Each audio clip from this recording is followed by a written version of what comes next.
Alright, it's time for episode number 3, and this time I'm reviewing a TikToker, and her content really impresses me. And I don't say that lightly because I hate TikTok. I'm old, I don't get it. And this social media content creator is called Life of Charissa. A Thai person gave me this bamboo cup and I tried to drink out of this side and they're like, that's the wrong side. And I was like, what do you mean it's the wrong side? He was like, the foreigners have really long noses, so we cut out a hole for your nose. You have to drink this side. So it really does accommodate my long nose. I like it. I don't know how long she's been in Thailand, and I don't know at what level she speaks Thai, but what impresses me about her is the way that she is able to explain things in a way that every person that has come to Thailand would understand and relate to, but would find difficulty in putting into words. Now, she's got plenty of content that's got a lot of views. I have a new favorite Thai sound. I've had a top 3 favorite Thai sounds for a while. One I like is oh ho, like it conveys so much shock. It's nice. Their oh ho is like our oh my goodness, what the heck? But you need less syllables for that. Another one I love is we. It's like our version of if you accidentally drop something on the ground, they're like we. If I do something clumsy, my friend is always like we.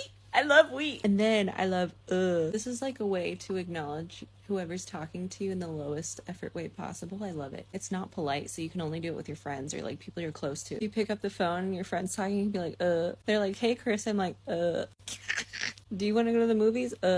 You can have a whole conversation with just the word I know a couple of women at work, whenever I talk to them, they will just go, ugh. And I just assumed for a long time, like when I first came here, that they were just being lazy when they were talking to me. So another one is that hui sound, which basically can be used for anything in Thailand, it seems. But she has so much content like this where she's able to go on the nuances in Thai culture and express them really well and explain them in a very simple way. I don't understand how Thai people are skinny. I get bullied into eating all day here. First, Sister Shrimp took me to lunch. She said, gin yo. Anyway, I did eat a lot and then I stopped eating and she said again, gin yo. And I was like, im lao. So she's like, okay, pak pon gone. She gives me 5 minutes to rest. As soon as those 5 minutes are up, she points at the fish. She says, gin hai mot. I'm like, my dale. I did eat it all though eventually. See, for me, when I'm eating, the biggest problem that I have is that before I've even put the food in my bloody mouth, someone's saying, Aroi mai? Aroi mai?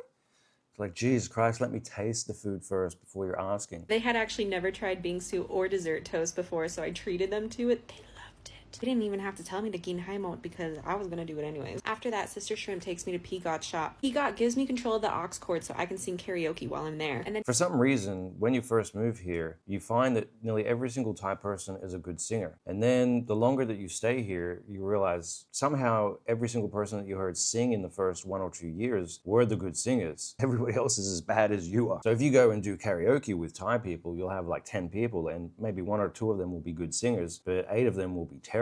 Karaoke can be fun if the music is fun.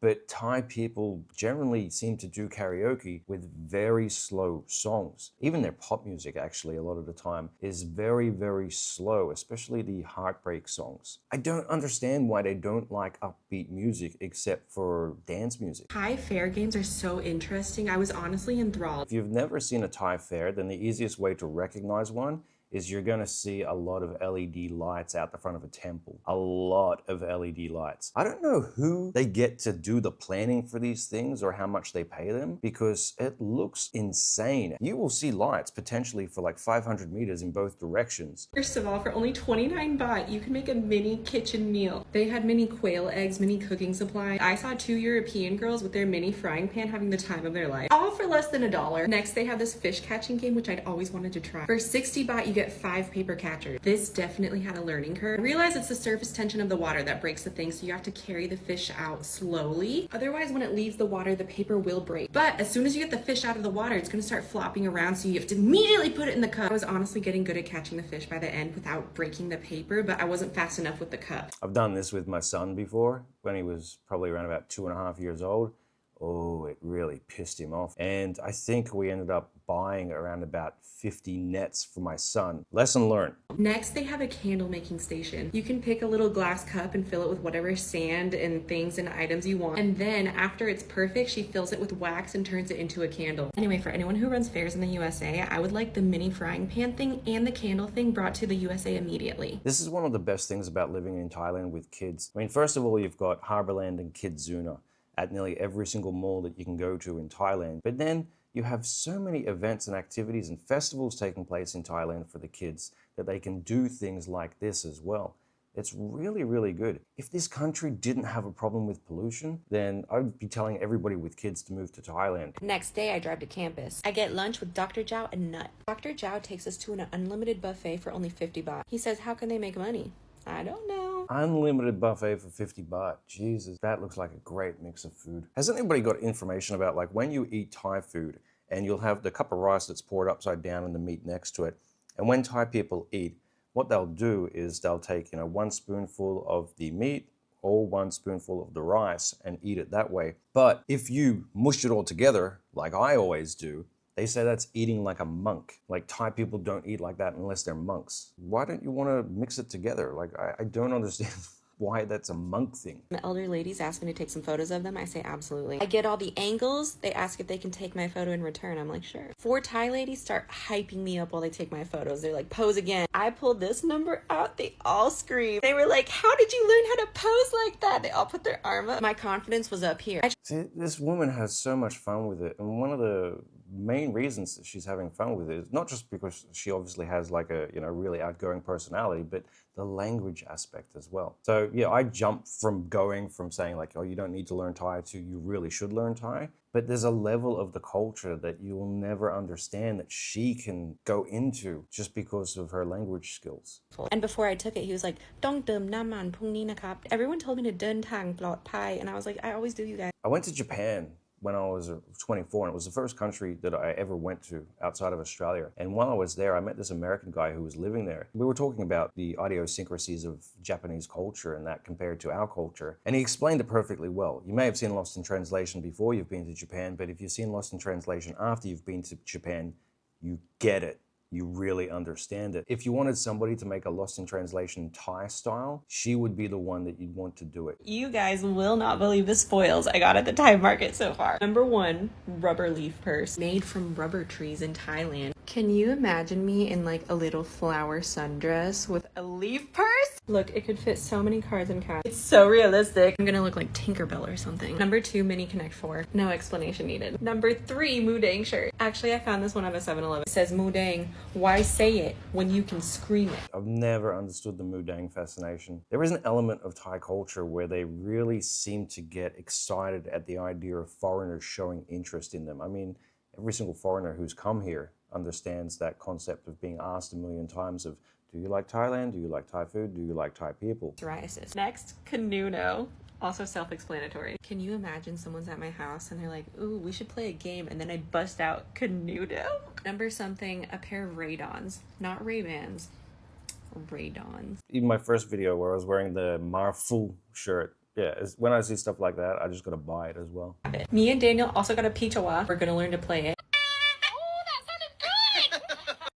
Oh my God, I hate that instrument so much. If you go to Phuket and they just have the song towels traveling around just blasting that music as advertising for the night's fights. I really want one of those Thai style guitars. They always start like the Isan pop music with. Is it Morlam? But yeah, the dun dun dun dun dun dun. Yeah, I want one of those guitars. Today my friend Anne is going to teach us about the Y in Thailand. First level would be for everyone, and you do it right here in this position. Second level is at your nose. And you bow a little bit. A little bit of a bow like this. So anybody watching this, when you first came to Thailand as a tourist or moved here, were you one of these people who thought that showing respect to the culture meant that you would why every single person that you met? Like those type of people that you see like walk into a 7-Eleven and why the staff. And you can't really explain to people when they're in that zone of believing that they're, like adapting to the culture, that whying the service staff at 7-Eleven is pretty much like curtsying the cashier at a Walmart. But yeah, if you haven't heard of Charissa, Life of Charissa, then yeah, she's a great TikToker. Yeah, I really love her attitude. Her insights are amazing. If TikTok was made for this, then I would use TikTok all the time. I know that scrolling through Facebook Reels, I've seen a couple of her videos. Watch this.